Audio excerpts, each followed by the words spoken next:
I'm Gemma Star, and welcome to another episode of Heart Warriors.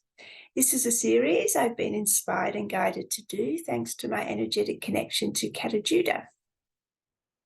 Kata Judah is the sacred masculine site in Central Australia, very close to Uluru, which is the sacred feminine site. And it's these two energy portals that are bringing in the union of the masculine and feminine for our beautiful new earth.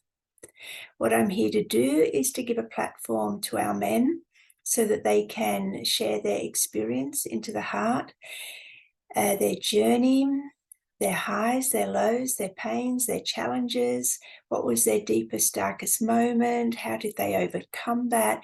What insights, tools, practices can they share now with others walking this path? And of course, for us women to get a better understanding of the masculine journey. Today's guest is a man from Canada. He's a personal coach. His name is Ernest Morrow. So really excited to unpack Ernest's journey. I know he's into freedom, integrity, divine union. So let's see where this conversation takes us. Enjoy the show. Hello, Ernest. How are you? Well, I'm great. Yeah. Thank you for inviting me to be here. Oh, my pleasure. It's I think you're the perfect man for Heart Warriors. Oh, thank you. Can we start with getting to know a little bit about the man you are today? How would you describe yourself? What adjectives would you use? What a great question that is. Well, I think that would actually take me in a little bit into the heart of my journey, because the place that I would start is saying that I'm myself, I'm me, I'm Ernest, not as an adjective, but as a person, right? That I'm quintessentially me. And while there may be qualities that I associate, so many of the qualities that I used to be are different now, right? As I've grown, as I've matured and evolved, and yet I'm still me. I'm still underneath it all the same person I was when I was 5 years old, and I was inquisitive and curious and, active. And even as some of those qualities have changed, and today I might describe, my life as, passionate and grounded and perhaps contemplative even, those also wax and wane.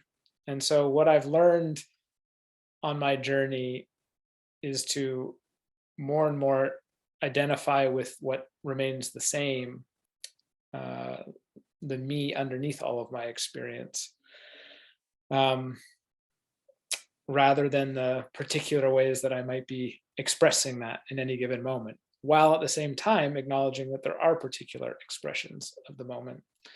So today, I'm happy, probably a little weary because it's the end of a long, it's been a busy time, as so many of our lives are, but deeply, deeply fulfilled. Had some great conversations with my students and clients today. So that's how I am in this moment. Oh, I love that. Thank you. Can we jump back into your childhood? What would you say was the time of greatest challenge for little Ernest? Well, there are a couple moments that stick out as you ask that question.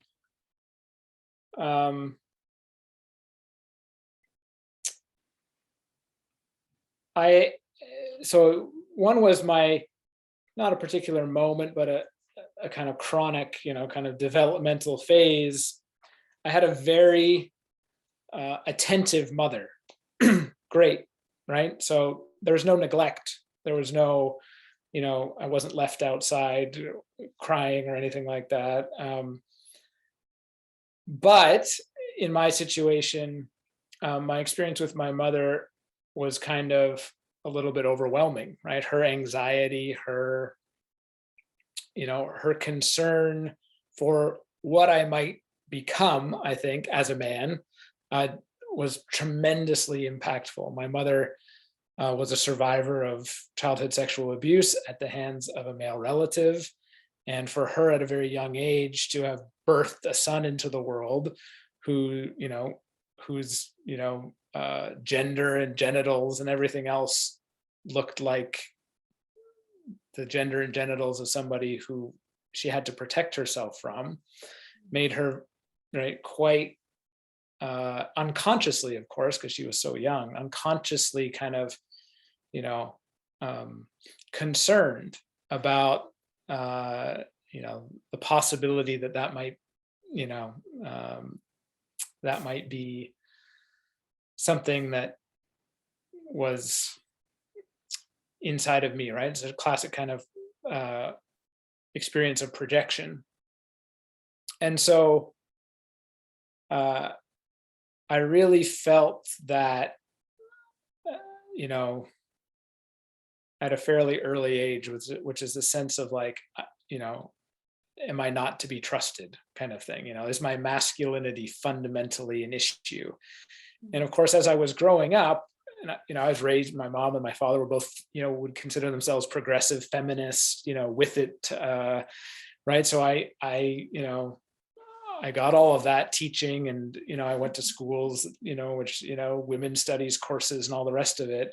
And the more I grew and learned, the more I was like, oh crap, like maybe it really is a problem, right? Maybe this masculinity thing is really the reason why the world is so screwed up, kind of feeling. And here I am, right, as a man, and that kind of deep uncertainty that creates. And as I've worked with hundreds and hundreds of men over the years, I've discovered that that's not an unusual experience, and not all of them have the same experience I had with, in terms of the mother I had and that early childhood conditioning. But many men that I speak to have this deep misgiving that, there's actually a wonderful sketch by this this British comedy duo in which they are, they're dressed up as German soldiers in World War II.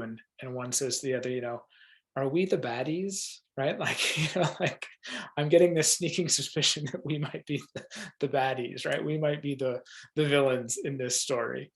And it's, that was very real for me. So that's the first thing that comes to mind in terms of the challenge of childhood that really presented. And that really, I think, formed a lot of my journey going forward. That's fascinating. And just the way that society and progression can mold, our women and our men. And what would you say to men who have also experienced that, now that I'm guessing you've worked through it? What did you do to come to peace with that and to step into a healthy masculinity way of perceiving yourself? Well,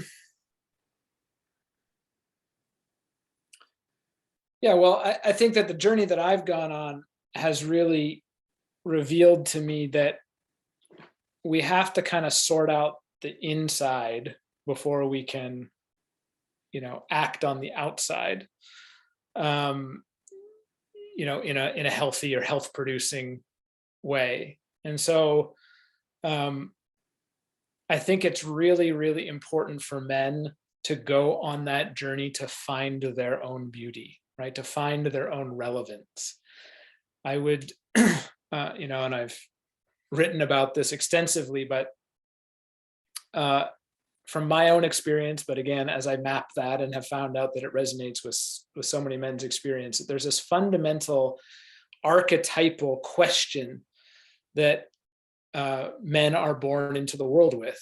And if you'll permit me a little bit of, kind of psychological storytelling, the best way I have to describe that is because we're birthed through women, right? A female child looks down at her own body and looks back at her mother and is like, well, apparently that's what I'm for, right? Like this incredible cosmic channel of life that my mother is, like, that's me. A boy child, on the other hand, looks down and looks back and says, uh-oh, that's not me, right? So what am I good for? Right? Because in a sense, the thing that gave me life, the thing that birthed me into the world, the most powerful, cosmic, incredibly beautiful thing in the world, that's not me. Uh-oh. Like, where do I fit in? Right? If that ultimate reality is other than me, how do I relate to that? And so there's this, in a sense, I think baked into the masculine psyche is this question: what am I good for? And I could actually say that I think that most of the distortions of patriarchy and the abuses and the oppression of the earth and of women and of the feminine that have come through that are a result of men trying to find an answer subconsciously, unconsciously, collectively to that question. Trying to substitute power or aggression or possession or control. But really the fundamental insecurity is, what am I good for if I'm not for that? And so it seems like, in cultures where there was some kind of initiatic process where boys and men were taken through sequential rites of passage, that question was actually what those initiations addressed, which is, here's what you're good for, right?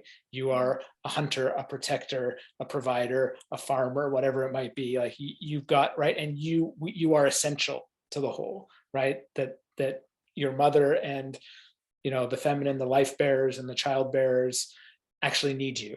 We can't do this without you. And so there's this, okay, that's what I'm good for. But in cultures that don't have that, and even the cultures that do, that's not exactly a precise scientific process. That lingering question can crop up, right? And sometimes can crop up collectively. So I think it's essential for us men to go on that journey. And it doesn't matter how old we are, whether we're 15 or 58 or 82, right? It's never too late and never too early to go on that journey to say, oh, I'm important, I belong, right? I am good for something. That relevance is important. My masculinity matters.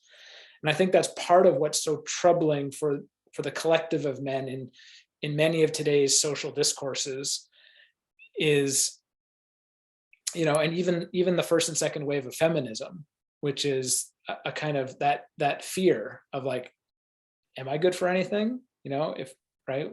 Because if not, then I have to manufacture being important, and manufacture being important looks a lot like abusing power, right? And seeking to control things. So I think that inner journey for a man into his own beauty, his own importance, his own essential worthiness and goodness and belonging is the place. Because when we find that, then we can express ourselves into the world in a way that promotes all the good things that we want to promote, right? Kindness and cooperation, beauty and harmony, and justice and respect and all those things. So that would be, from my own journey, that's the journey I had to go on, right? Notwithstanding the layer, what am I good for and am I essentially bad? Right, that was kind of my own flavor with that, because of all the reasons we have to believe that. But both of those questions were kind of answered in the same way when I was able to find that deep place to discover, not only is there nothing wrong with me, I'm actually essential. And I belong to life just as much as the feminine does, even though she is the life bearer and the life giver and the nurturer and the sustainer, archetypally and personally. That's a fascinating story. Thank you, Ernest. I'm interested in, because as you're telling your story, I'm thinking, well, say most families, let's say, have a father there, and the boy could also be looking at his father. What do you wish maybe your father had done differently that might have instilled this sense of masculine importance to society earlier than you were able to receive it?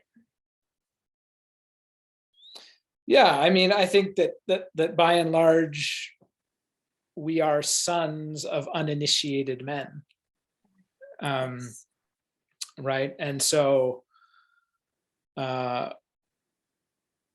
it's not like my father did anything wrong.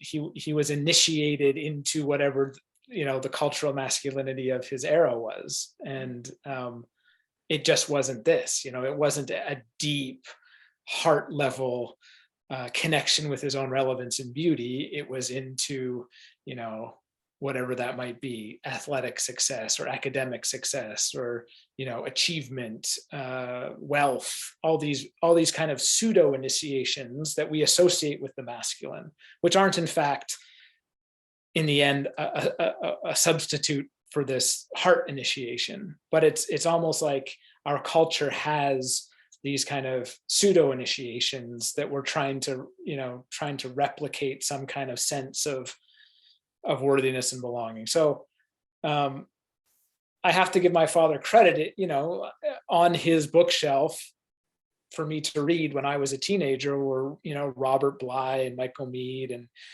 he was interested in this question from a kind of probably academic and intellectual place. But, at a fairly early age, I had access to some of the questions, the mythopoeic, beginning of the men's movement basically were asking.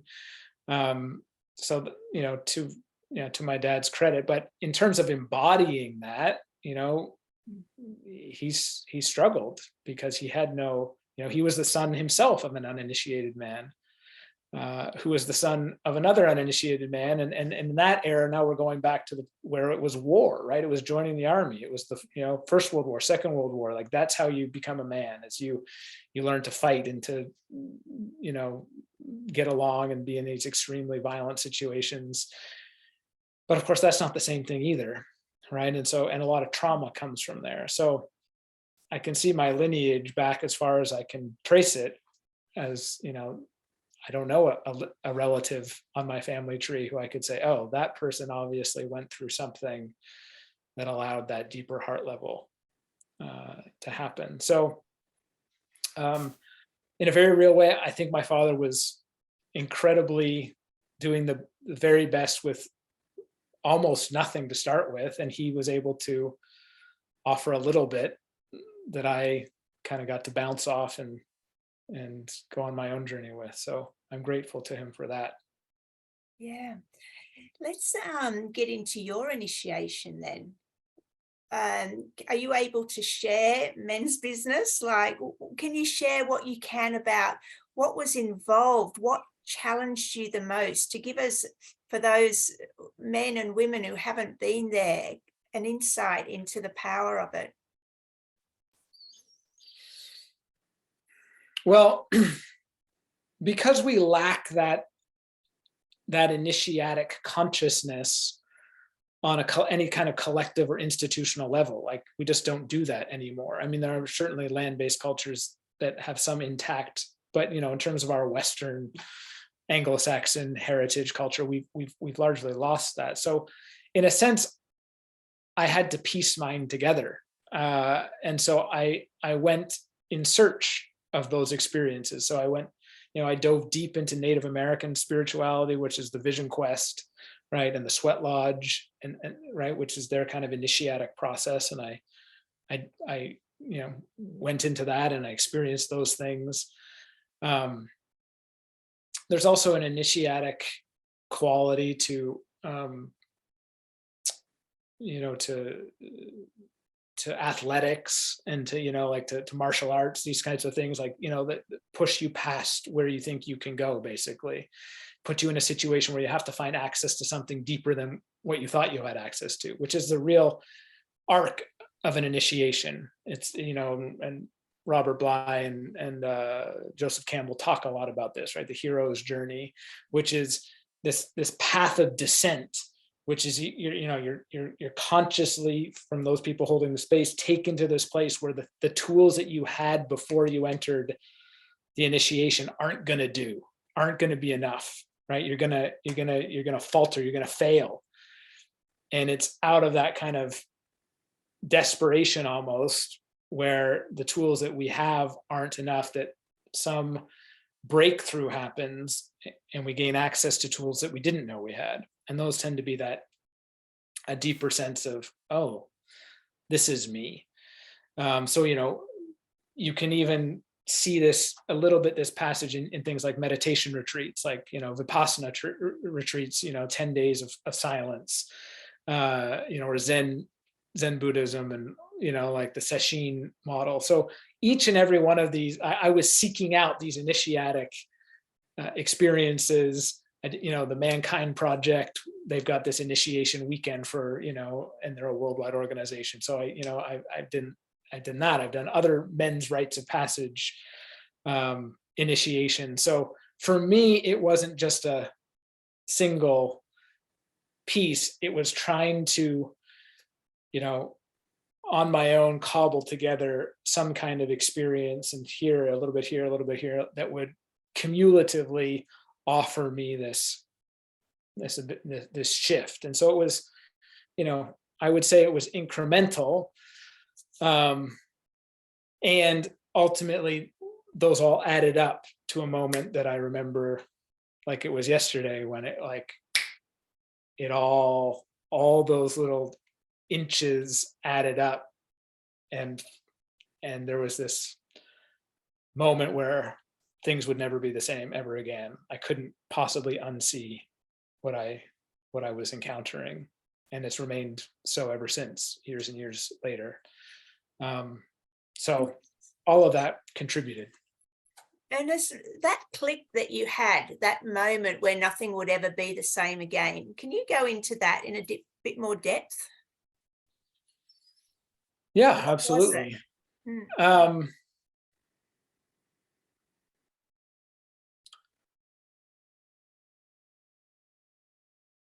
It was the embodied,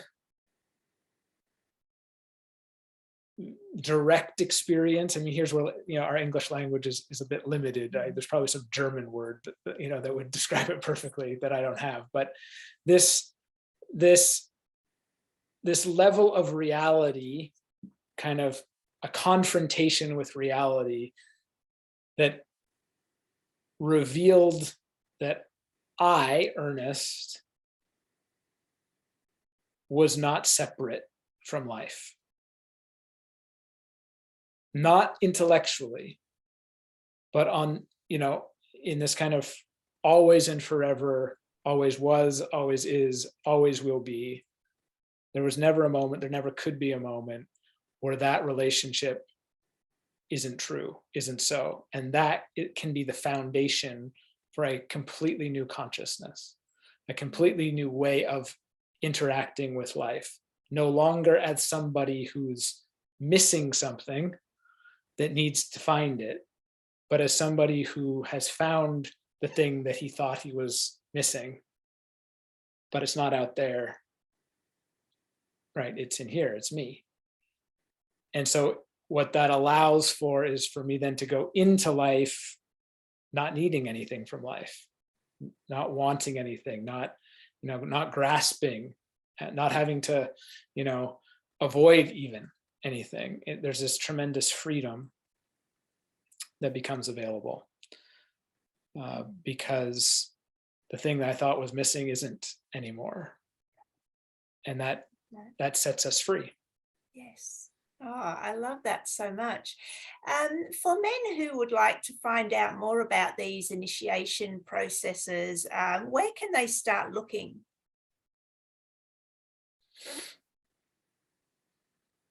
What a great question. I wish I had this one line answer, but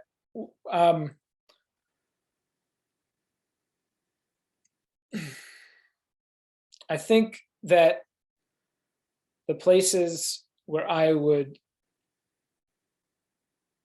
think the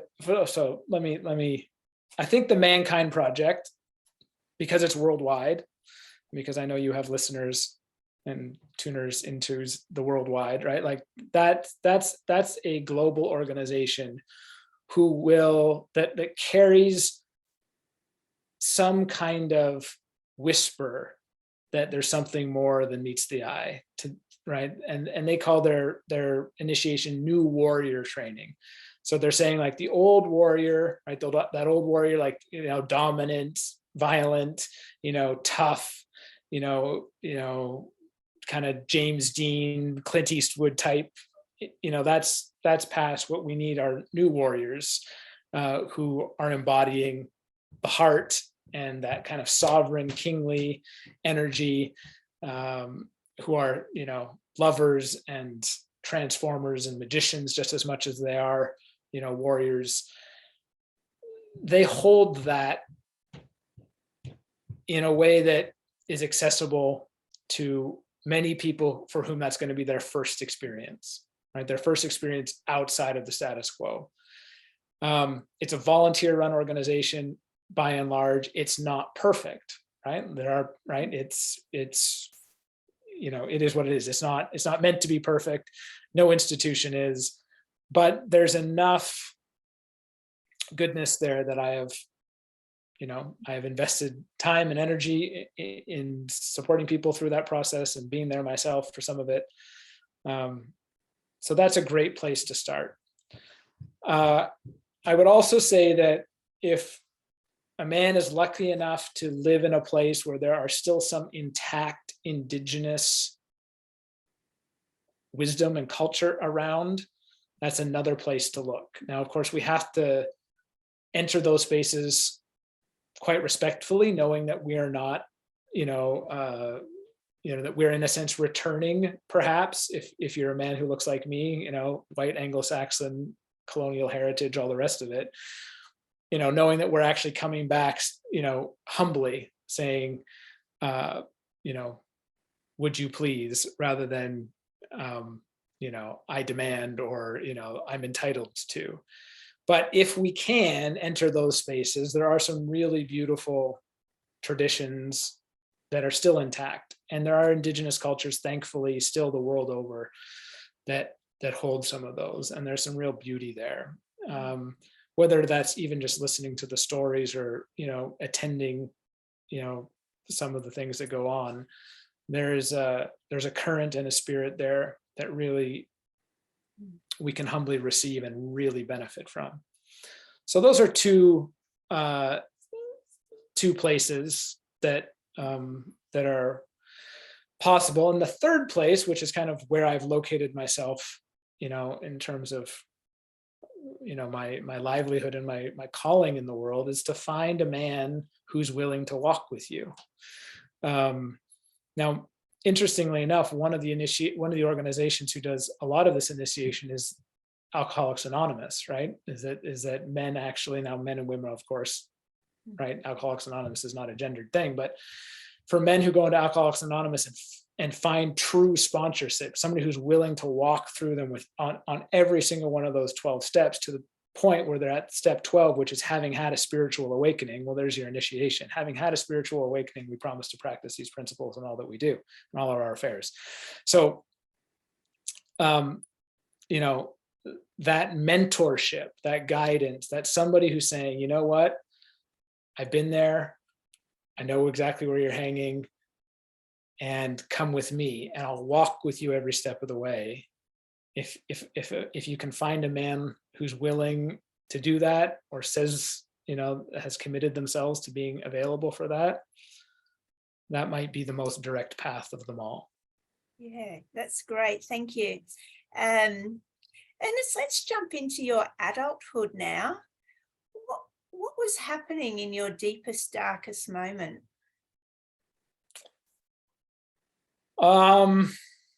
Well, on the surface, like the circumstances, or inside of me, or both. Yeah, both.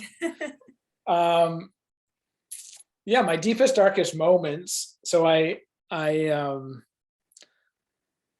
must have been in my early 30s, and I'd gotten married quite precipitously, perhaps one could say that, quite, with that kind of devil may care attitude, to somebody who I didn't really know very well. In fact, we'd only dated at a distance for like 9 months, and I proposed marriage, and 3 months later we were married, and a year later, uh, my wife was pregnant, and then our baby was born. But that was not a tremendously harmonious, well thought out and considered union. And so it it it kind of shattered or exploded. Yeah, it didn't explode, but it broke, and along with it, everything in my life, because I kind of hitched my horses, right? Professionally, everything changed. So I had to leave my hometown, my job, and then my family, in a sense, was, and I never quite left. I never left my son, but it was all changing. So in that process, moved to. I'm Canadian by birth, so I moved to the United States. Didn't have a green card yet. That was still in process, and needed to figure out pretty much everything, including how to, make a living, all. And that was kind of my deepest, darkest night. Like, what have I done? I've,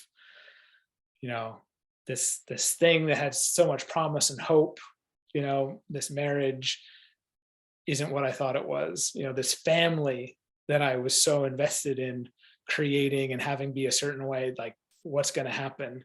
My son's just, a year and a half. Like, have I, is his life already, ruined now?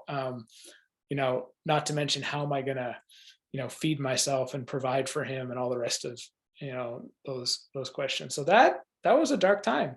That was pretty, one of those moments where that, initiatic process of the tools that got you here, Ernest, are not going to be the tools that help you out of here.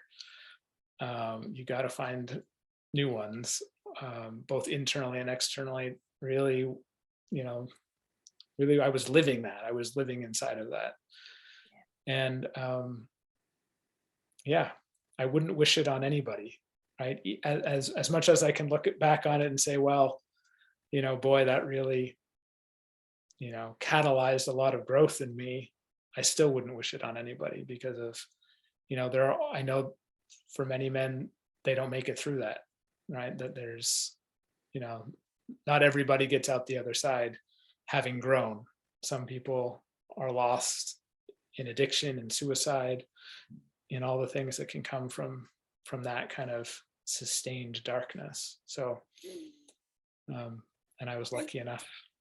Yeah, Ernest, can you articulate the emotions that you went through, from maybe when things started to fall apart, or you realized that maybe this wasn't what you'd hoped it would be? How did all that unfold? Can you articulate the emotional journey?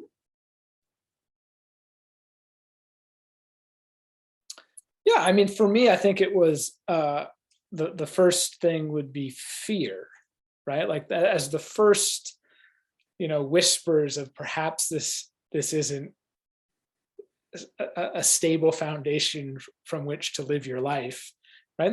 There's fear, and from, a less initiated place, probably a deep desire to avoid having to feel that fear. And so often a denial comes, right? Like, I don't want to deal with that, right? Like, right. So the whispers of that fear, and it's just, because the vulnerability of saying, I might have made a mistake, or I might have been wrong, or I might have, I might have been trying my best and still not have come up with the right answer, like this, right? We're so conditioned into being evaluated on our performance, to even admit that perhaps a mistake had been made, or or even just that the road that I'd told everybody I was going to go on wasn't the road that actually was going to lead to where I thought it was going to. That was, there's a lot of fear there. And I think that's connected to shame, right? There's shame inside of that. Like, oh, am I allowed to do this? Will I belong? And quite a few of my external experiences mirrored my own misgivings, right? A lot of people told me, no, you don't anymore. you know, you no longer belong in the way that you did when we thought that everything was okay. And now that it's not okay, you know, we'd prefer if you spent more time somewhere else. That's an experience that people can have. So, the fear and the shame were there, but inside of that, and I think this is important, there's also an experience of some hope that it could be different, like some deep sense that this isn't all there is. Questions, because I was right. The truth is that it didn't just fall apart on its own. It fell apart because I started asking really good, hard questions of the life that I was living. And so I can feel in recounting the story, there's also this current of this sense of vitality that says, no, Ernest, like keep going, right? Keep asking questions, keep exploring, and to trust that. And so while there was fear and shame, there's also this deep sense of possibility of something beyond what I was experiencing in the moment that was tugging me forward. And then, of course, as it all unraveled, moments of incredible despair, hopelessness, feeling like guilt. Have I done something terrible? Have I, killed the goose that laid the golden egg, and there's no actual golden egg in there anymore? Like, is there, have I made a terrible mistake? Self-doubt, all the rest of it. So that's part of the arc, for sure, emotionally, of that experience. Thank you. Are you able to share what were those questions that you asked yourself? What do you, okay, let's talk to maybe men who are in a similar situation. What questions did you ask yourself? What questions do they need to ask themselves? And how can they find their way healthily out of a situation like this without falling into addiction or suicide or any of the other paths they could choose?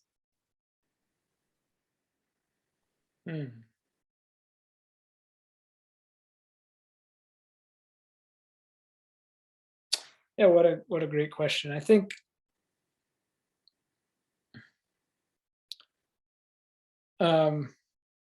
the inquiry that was so helpful for me was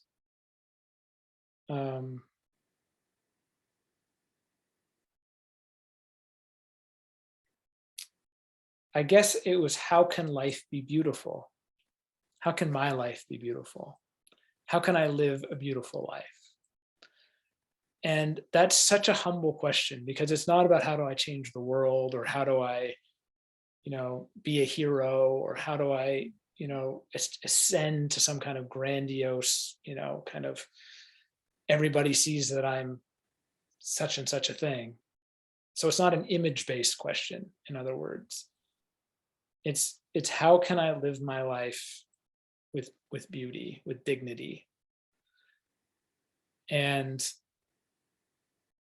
that was enough to kind of chunk it all down, because taken as a whole, it was too overwhelming, right? How could I possibly, rebuild my life, when everything had fallen apart? But the truth is, well, a day at a time, right? I mean, this is, that's how we get through it. And that's how people actually even recover from addiction and all the rest of it as well. It's actually not picking too much, as one of my teachers used to say, not trying to live too much life at once, but actually finding a way to approach a moment with this intention of dignity and beauty and kind of self-respect, or self,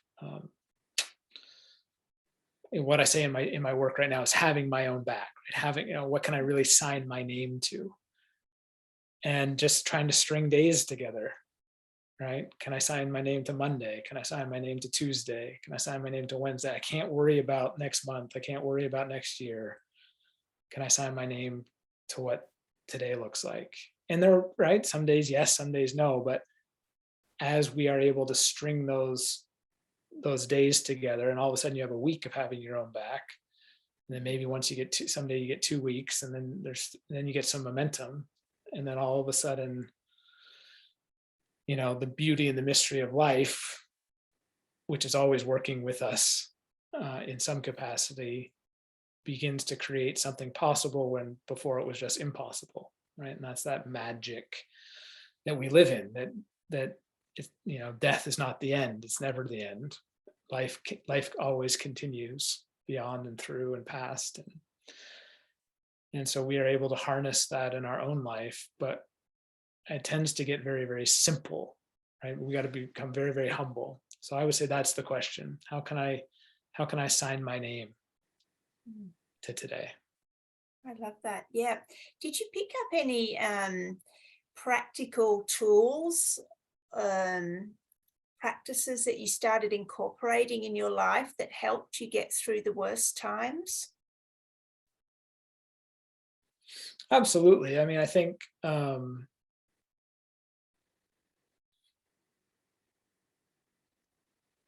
this is where, what we could loosely kind of umbrella underneath of spirituality really made a difference for me. Now, what I would mean by that, I know everybody has a slightly different take, is can I intentionally put myself in relationship with something larger than me, right? We could call that God, we could call that life, we could call it spirit or source or the universe, whatever it is. But am I intentionally opening or contacting or relating to that larger life? And there are different ways for me, prayer, I would, and I use that word very specifically, like, not just acknowledging its presence or that larger, but actually like communicating with it, all discovering that there is a way to actually be in speaking and listening of a relationship with that larger experience. I would say meditation sometimes falls under that category, although that to me that's not necessarily, it has to be meditation doesn't have to acknowledge the presence of something larger. It can be a real kind of just coming back to something very simple inside of myself, like my breath or my bodily sensations or whatever we're using as that meditative technique. But that can also help the nervous system quite a bit, because as our nervous system is kind of freaking out with all the fear and all the upset, it's very hard to not be overwhelmed and continue to overwhelm ourselves with all that up here heady thoughts and fears and all the rest of it. So both of those practices, finding some way to go deep inside my own moment to moment experience, I'd call that generally under the heading of meditation, and then also to have a relationship with that larger, vaster life in which my own little worries are not actually catastrophic, and just the relief of that, like life is going to be okay. Even if I get this all wrong, life is bigger than I am. What a relief. And then I can be in relationship with that and have a kind of personal experience of that vastness. So those would be the two practices, I suppose, that really worked for me. That's great, isn't it? And I've got a couple of questions, but let's go back into am I correct in saying that you perceived the breakup of your marriage as a failure? or other people saw it as a failure. I was just interested to get into this concept of failure in regards to the masculine. And I mean, certainly that was the projection. I think in my experience, the breakup of the marriage wasn't so much a failure as the beginning of the marriage. Like I felt like I'd chosen something from the outset was kind of flawed, or had a very unlikely chance of succeeding. And so for me, the locus of the failure was, I wish I hadn't have done that,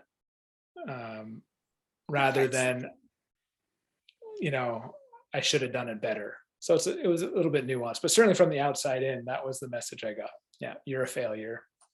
Okay, so in retrospect, do you still see it as a failure?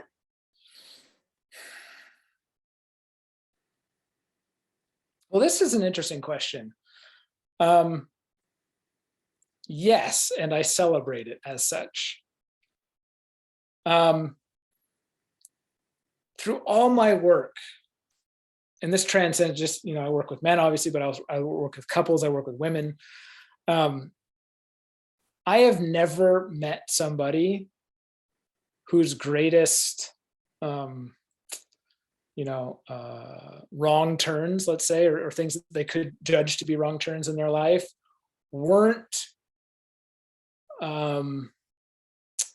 didn't arrive with a little knock on the door somewhere saying, you might not want to do that. Everybody I've ever talked to, thousands and thousands of human beings, and they've all told me the exact same thing. Because I said, were you 100% surprised when that didn't work out? And everybody's like, well, not really. I kind of had a thought, or I wondered about, or, I just decided not to listen to that thing. Or I couldn't really pay attention to my inner guidance or something like that. So what that tells me, and it's certainly my own experience, especially with my marriage, is that it wasn't that I was completely cut off from a deeper wisdom or a deeper intelligence or guidance. It's that I didn't have the courage or the capacity to listen to it or trust it. I couldn't fully trust myself. And especially with the masculine, failure, I think, is essential. Because it is part of that initiatic journey. It's very intentional, right? That we're going to take you to a place where the tools that you have or the capacity you have is going to fail you. And it's out of the experience of that fire of failure that we actually reach beyond what we thought we were capable of and discover that something more is possible. And that, I think, is a particularly masculine archetypal journey into evolution. And so I encourage men not to re-narrate their failures, but to celebrate them and say, this was the thing. This was my line in the sand. This was my path of descent. This was my bottom, right? We talk about that in the 12 steps. When I hit bottom, right? Which is basically the place that right? And ask any alcoholic, right? There's a bottom. Right? There's a place where you wake up and you don't know where you've been and you're covered in somebody else's bodily fluids and you're like, all your money is gone, like maybe, right? That's the bottom. And that's the moment where we find the kind of deeper wherewithal from somewhere, let's call it our heart, to say, this is not how I'm going to go down, right? This is not how I'm going to live my life, or at least I'm not going to go out this way. I'm going to try to do something different.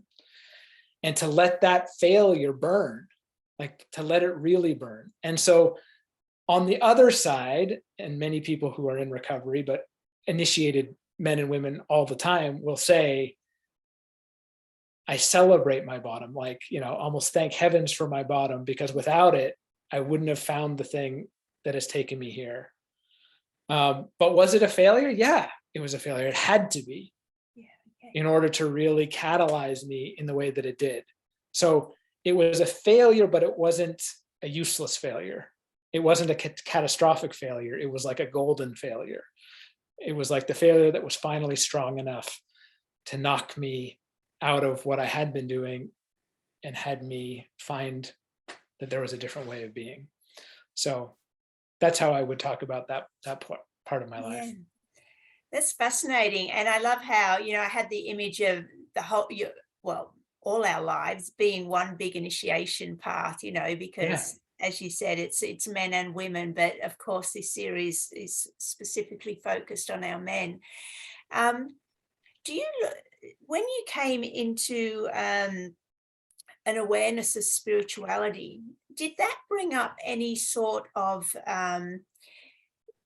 pre-incarnation agreement between you and your ex-wife that you would go through this path of connection together and break up for the lessons you needed to learn?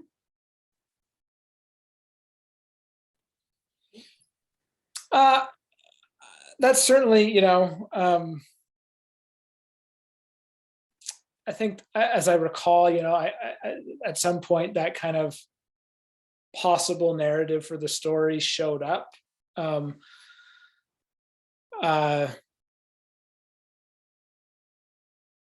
don't think that for me it really mattered ultimately, because, and this is why, I do think that we live in this field of potential, and I know beyond a shadow of a doubt, and I can remember it again clear as it was yesterday. I had a choice, right? So that in a sense, sometimes that karmic story feels very fatalistic to me, right? It's delivered as like, well, this was a contract, this was a deal, this was, something that was set up before I was born, and so I had to live through it. No way, in my experience. I had a choice, right? And I couldn't quite make a different one, but it wasn't miles away. It was inches away. And I remember, like, I had access to the wisdom, right? I had people around me offering me, right? Like the doorway to another reality was open for me.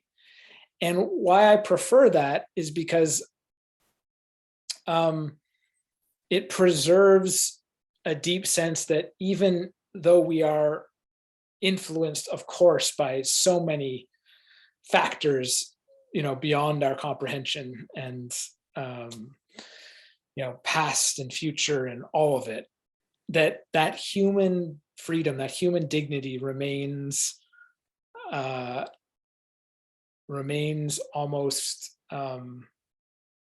just as important as we go. Would you call it free will?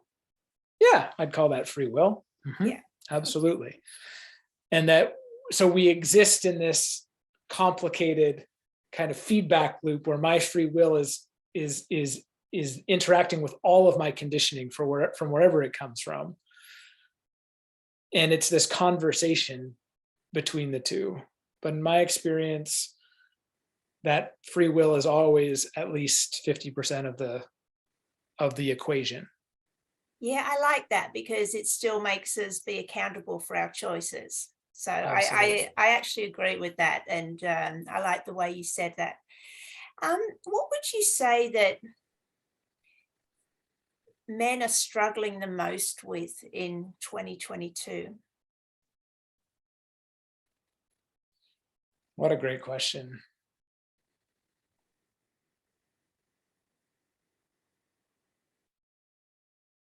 Well, I think I touched on, I think it depends on which questions, and different groups of men are asking different questions. But in terms of just the majority, at least in the culture that I'm a part of, so North American culture, I think the majority of men are still struggling with the question, what am I good for? Right? Am I just here to, drink the beer that the television tells me to drink and cheer on the team that my hometown tells me to cheer for, and, kind of make enough money to afford the beer and the the team paraphernalia for that team, and kind of do enough not to get to lose my job or be exiled from the group, kind of thing. So I think that's a profound challenge. I think that is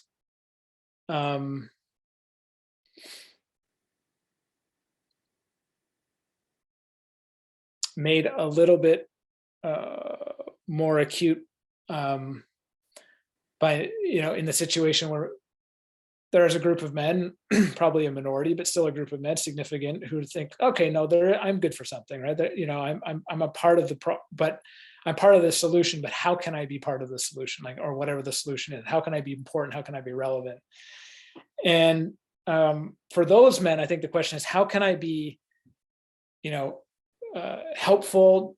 How do I help create justice? How do I create equality? How do I create, success? How do I create all these things as a man, right? Because there's this messaging, again, there's a lot of messaging around, right, the patriarchy and toxic masculinity, and most of the men who are tremendously concerned about, right, aren't toxic, because they're worried, they don't want to be toxic.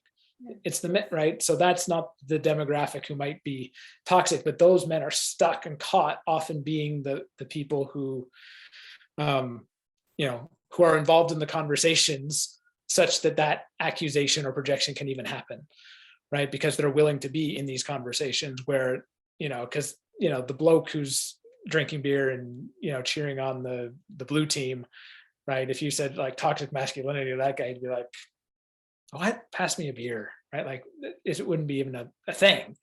So that, in a sense, that guy's not really at risk of, but it's the people that are like, oh, I'd like to be involved in this interesting conversation. Like, oh my God, wow. Like, yeah, maybe I'm part of the problem. And so even among the kind of people involved in that awakening spiritual journey, personal growth, personal evolution, as men, I think there's a huge question around, how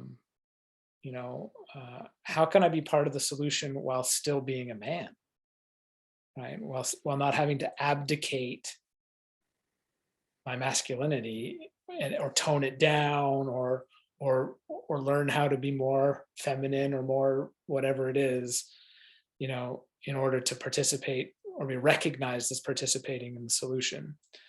And while I understand where a lot of that anger, right, and often that anger hasn't had anywhere to go, and so if somebody's willing to step into the space who looks like, right, it's like, oh, there, we can put it there.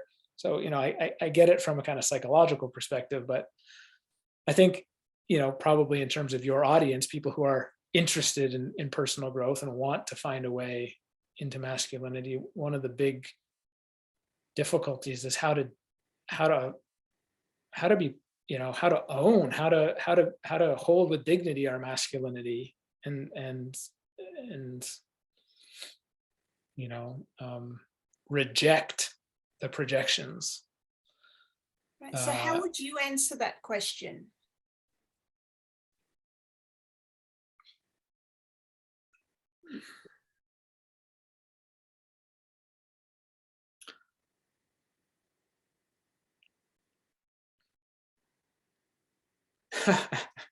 How would I answer that question is good. I'm not sure that my answer is something I encourage.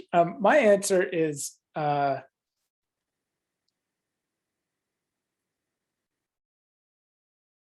it's that two hands, right? So Gandhi talked about the two hands of nonviolence, and he said, with this hand, I will always be in touch with the beauty of your humanity, and with this hand, I will resist your untruthful projections onto me. Right? I cannot accept, right, what you are accusing me of, in this case, being a lesser race or something like that. But I will never fail to see that you are a human being who is coming from your own context of truth and, suffering and all the rest of it. And I think that that's my answer, is that we actually have to say, I understand why there's such a backlash and why you're so angry, and I'm not your problem. I love that. Awesome. Right? I am not your problem. Right. And that's like, I know that I'm not your problem. In fact, I'm here because I'm not your problem. And I don't have any time for this. So there's that hand, but I totally get where where your anger, your upset, your hurt all comes from. And so we can absolutely connect on that level. And I am not your problem. So true. Love it. Ernest, you named your episode Taking the Left-Hand Path. What does that mean? Yeah, well, great. Thanks for asking that. That's a great question. So I think that's really where we started when you first asked me, to describe myself. To me, the left-hand path is that initiation, right? It's the initiation into discovering that before all these steps of growth and improvement and, improving myself and going to the gym and, getting more strong, or going to yoga class and getting more flexible, or going to school and getting more knowledge.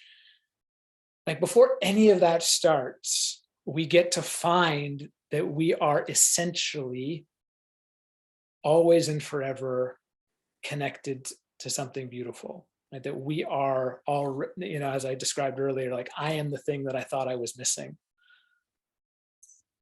And the left-hand path is kind of it's not really a path at all, because it only leads to one place, which is where we started. And so what I would call the right-hand path is the path that seeks to get to a destination through steps. I have to get to Paris, but I have to go through Rome, and then I get to go to, Berlin, and then I hop over to London, and then I get to Paris on my journey.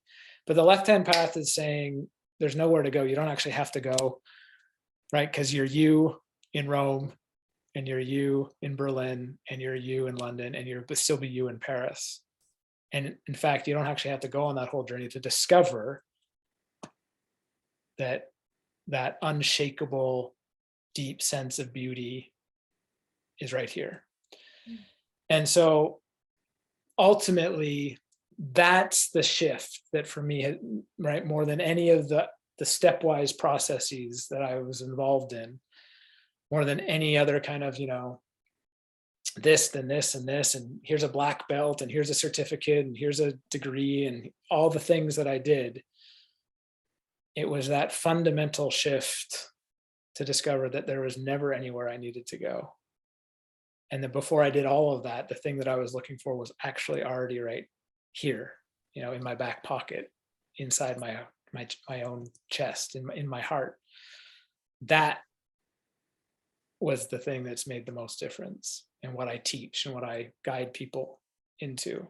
So taking the left-hand path for me means discovering that there's nowhere to go. And instead of seeking, I can find. And then from there, there's so many places to go, right? There's so many exciting experiences to have, and skills to learn, and, mastery to be acquired, and to, and different ways to help the world.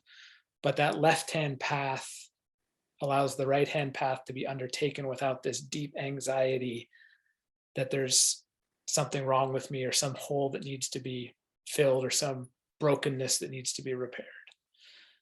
Because ultimately, if we go on that right-hand path with that fear of lacking something, that scarcity, eventually we discover that there's not enough learning or not enough experiences in the whole universe to fill that hole, because it doesn't actually exist. It just exists in my mind. So the left-hand path is kind of the way that we get to that fundamental beauty. Is that because the heart is on the left as well? Oh, what a great correlation. I'd never thought of that. I take that left-hand path story because in the tantric tradition, so kind of mystical Hinduism, there's the right-hand path, which is the path of becoming more holy and doing your prayers and, basically accumulating good karma.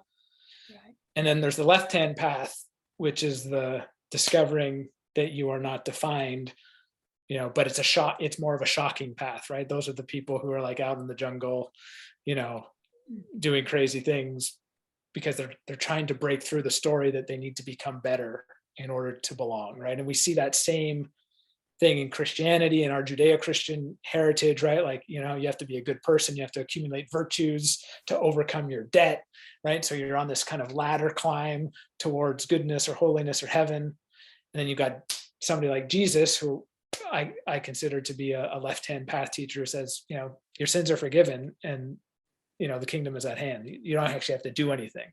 It's already here, right? So forget all those steps you were taking, just wake up. Just come into that experience, that frequency, that resonance with what's already happening. That's enough. And then from there, do whatever you want. But you can't get there by ladder climbing. So that's where I get that phrasing from. Love it. Ernest, we've got about 20 minutes left. Where would you like to take this conversation that we haven't touched on, that you think you'd be able to speak to most men out there? Yeah, great. I would like to tell most men out there that the way that they are going to experience their initiation is in relationship to women. Right? That by and large, that is the number one place that men are confronted with their own limitations, our own, right? It's our intimate relationships are basically going to show us where we are not already free for ourselves. They are going to mirror precisely for us where we have not yet found the freedom to be fully embodied in the answer that I am, I know what I'm good for, and I know who I am, and I know what I have to offer, and I'm signing my name to my days. It's actually going to be inside of our relationships with women, our partnerships, our relationships with our mothers, our relationships with, the feminine in general. That's what's going to show it to us. That's the sacred mirror. And so I would encourage men not to explain away the challenge they have in whatever their primary relationship with a woman is, right? That it's important, it's sacred, and in fact, that's going to be their path if they let it be, right? Which is, what is this showing me about me, right? Just way too often, and I know women have their own version of that, but we're not talking to women right now. Way too often men gather and are like, that we're drinking our beers and talking about how crazy women are and, blah, blah, blah, blah. It's just useless, right? It's a waste of energy. It's a waste of time. The question is what is this relationship with this particular woman showing me about me? Where is this encouraging me to grow? Where am I not free yet? And that might be, I'm not free to feel my emotions, or I'm not free to speak my truth, or I'm not free to inhabit my sexuality, or I'm not free to, fill in the blank. But those are very real. These aren't esoteric kind of, you got to go on retreat and, meditate for long enough to find out your sacred question that the guru is going to lead you to enlightenment through. This is like in your life right today, right? Your partnership, whatever it is, or if you don't have one and you're young enough, your relationship to your mother, right? I mean, like, what's going on right there and where am I not free? And it's going to hit like a body blow because it's going to be real. It's not going to be esoteric or spiritual. It's going to be on the ground. I experience this every single day. Oh, I didn't know that was actually trying to get my attention, but it is.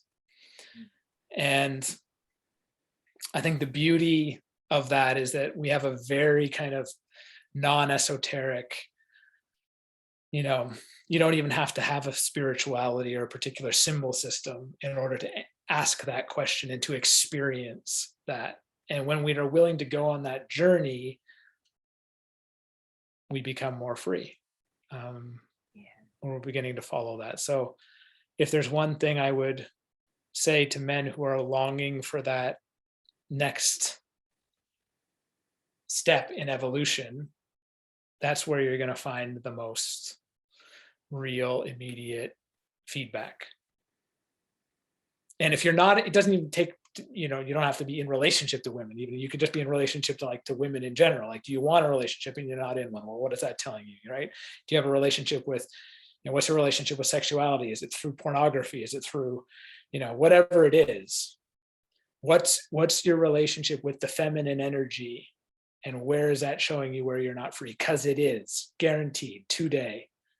It is showing each and every one of us, myself included, where I'm still not free. And if we can harness that, right, it's a rocket ship. Oh, I totally love that. What's your definition of freedom in a relationship with the feminine? What is masculine freedom? Well, I think it's the freedom to relate to the feminine in a way that really feels wholehearted, right? In a way that I'm not willing to betray myself, but I'm not also willing for you to lose. Right. So it's this freedom to say, I'm so free, right? You don't have anything for me because I've just discovered that what I'm looking for is in me. So I'm not coming to you with an empty bowl that I'm hoping that you're going to fill for me. Right. I'm coming to you full. And so I'm not willing to betray myself because I don't need anything from you. But in the same breath, I don't want you to lose. I don't want you to, right? Because I wouldn't want you to betray yourself either. So now, if I'm not willing to betray myself and I'm not willing for you to betray yourself, the only possibility is that we win together. We collaborate. We take each other higher, right? Because we're eliminating either of the other two options, right? You win, but I lose, or I win, but you lose. Forget it. And so, to me, freedom in relationship to the feminine is like I've discovered a way that I'm neither going to dominate and win, nor be dominated and lose. And so the only other option is that together we collaborate. And that could be, of course, with another person. It could be with life. I mean, the feminine is all around us, but it's that kind of, eye to eye, collaborative, dignified, sovereign freedom. Yeah, I love that. Would you say that that's another way of saying not to compromise your truth and your standards and your values? 100%.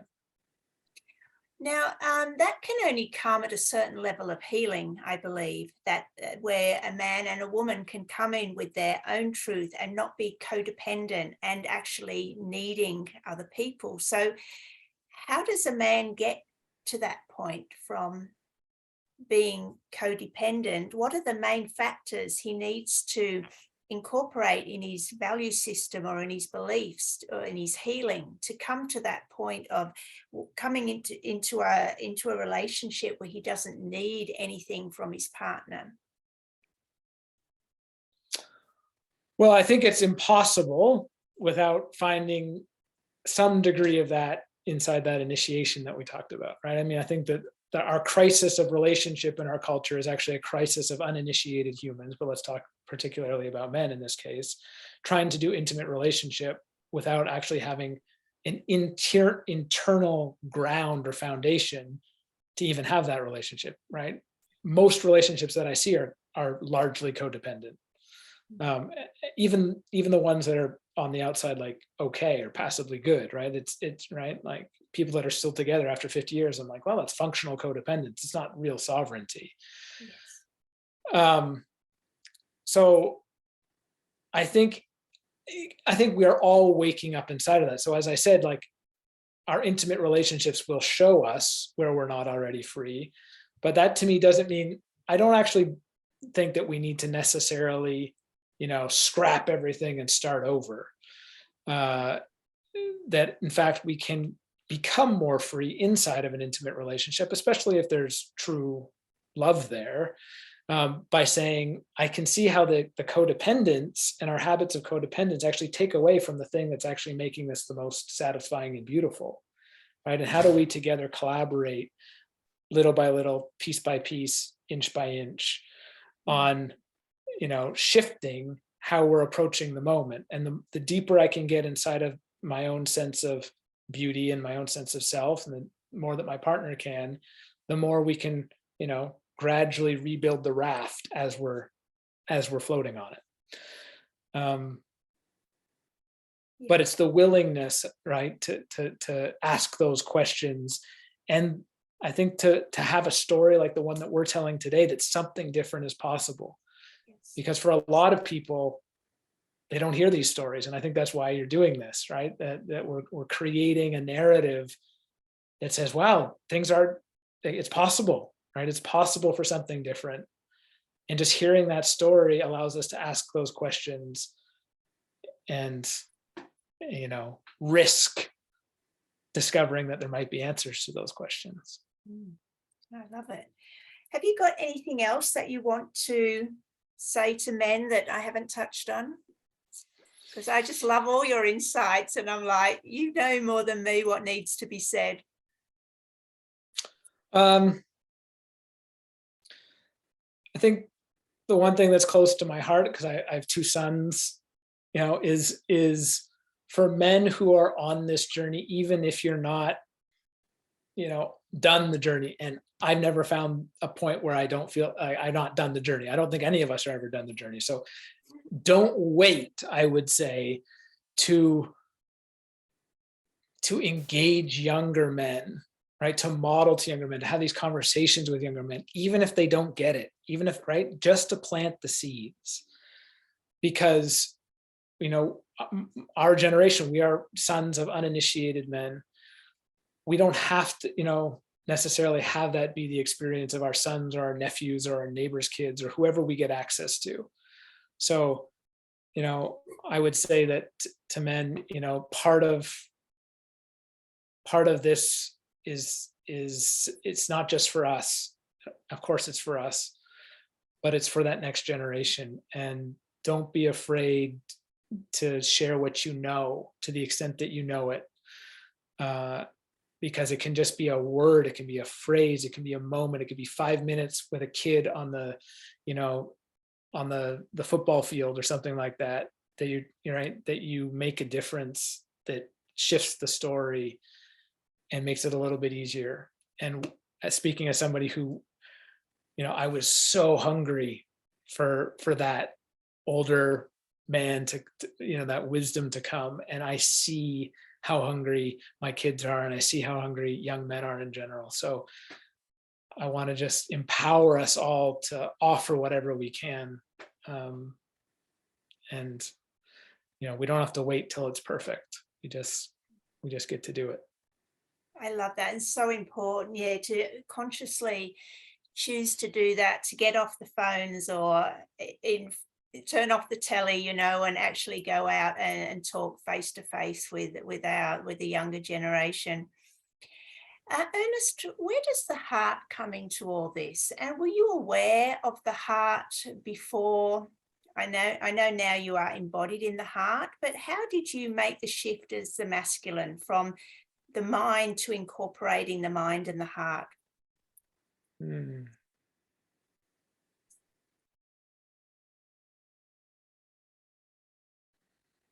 Well, actually, I think for me, it was through the earth. I couldn't go straight from my mind to my heart.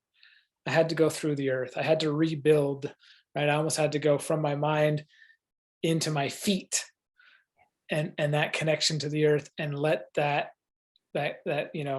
come up from the bottom to find my heart. And I think that that would be my sense, is that we can't bypass the body, right? The heart is, in a sense, you could say it's if the body is a pyramid, maybe the heart's at the top of the pyramid. It's still in the body, but we need that foundation. I needed that foundation into the earth, into the ground, into that deep, dark, visceral kind of feminine, I suppose, right? To find the safety. And because on that level, right? Because just as male children are birthed through women, right? Full human beings are birthed through the earth. Of course we are, right? That mother is just a different dimension of, uh, of reality. And so, yeah, I found my way to my heart through my body, through the earth. And so I think that's why, all those somatic whether it's dancing or and I think this is why actually men so often, right? Because I grew up playing contact sports, right? Why did I love contact sports? I'm not very big actually. I've gotten pummeled in contact sports, but I loved them. I think it's partially because it really brings men into their body, right? There's nothing like a 250-pound man coming to tackle you to make you forget about what you were thinking about just a second ago and Exactly. get It right brings you there. into the present moment, That's which is absolutely, the moment of creation. I love absolutely. that. What specifically did you do to get in touch with the earth? Um, well, as I said, I mean, I think that, initially that was through athletics, through testing myself and pushing myself and, even right going to the gym and lifting weights. I mean, they're basically just glorified rocks, right? But for Yes. many men, that kind of like relationship with the weight and the gravity of the earth and the struggle against it, like, right, and it's wrestling and it's boys tussling with each other at 6 years old, even you can see Yes. it, that's a part of that. And so I would encourage fathers and mothers even, right, like that's not teaching your boys to be violent. That's actually allowing them to have a very visceral contact with the body and the earth that they might not get otherwise, right? That's a whole other conversation, so footnote. But anyway, and then beyond that, I discovered Tai Chi and Qigong in my 20s, and learning that both of those have a deep sense of cultivating a connection to the earth, to the ground, and that's where that martial art strength is going to come from. And so to have that like flip, that like my muscles can only be so strong, but if I'm actually in relationship to the earth, then it doesn't matter how strong I am, somebody twice as strong as me can't move me because they're just pushing against the earth. And to have that embodied and modeled and practiced for hours and hours and years, that made a big difference to me. And then I actually attended something called the Nine Gates Mystery School, which is a very little known but incredibly powerful experience.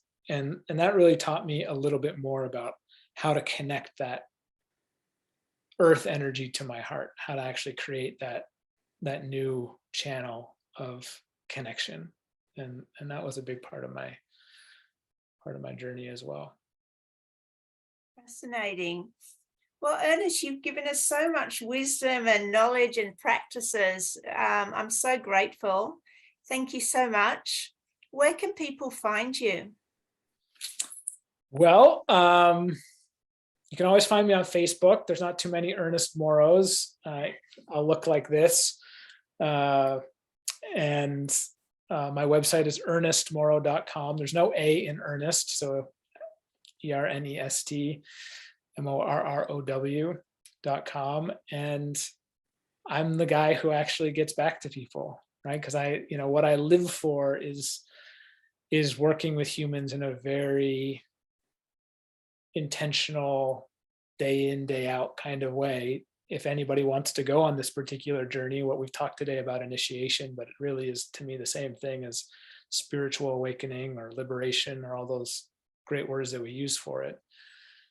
And I've made myself available to really walk with people, because I was looking for somebody like me, right? When I was, for years and years, probably for decades, somebody who was not willing just to write a book or to show up on a podcast or inspire me, but somebody who I could actually call up and say, hey, could we actually do this together?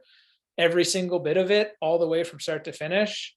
And I never found anybody. I said, people would say, well, you can come to my retreat, or you can, I'll have a session with you, but then don't bother me until the next time we have a session. But I'm actually the guy who's on the other end of the phone day by day by day by day by day as we do the whole thing. So if that's part of somebody's journey and calling, then that's who I make myself available for in the world. Oh, that's wonderful. Thank you so much. Yeah, it's a Well, pleasure. I've really enjoyed this episode. So I'll definitely be looking forward to getting this up as soon as possible. Thank you once again, Ernest. And thank you everyone for watching. Please like, subscribe, share with someone who you think will value this message. And I'll be back in another couple of days with another episode of Heart Warriors. Bye. Stay on.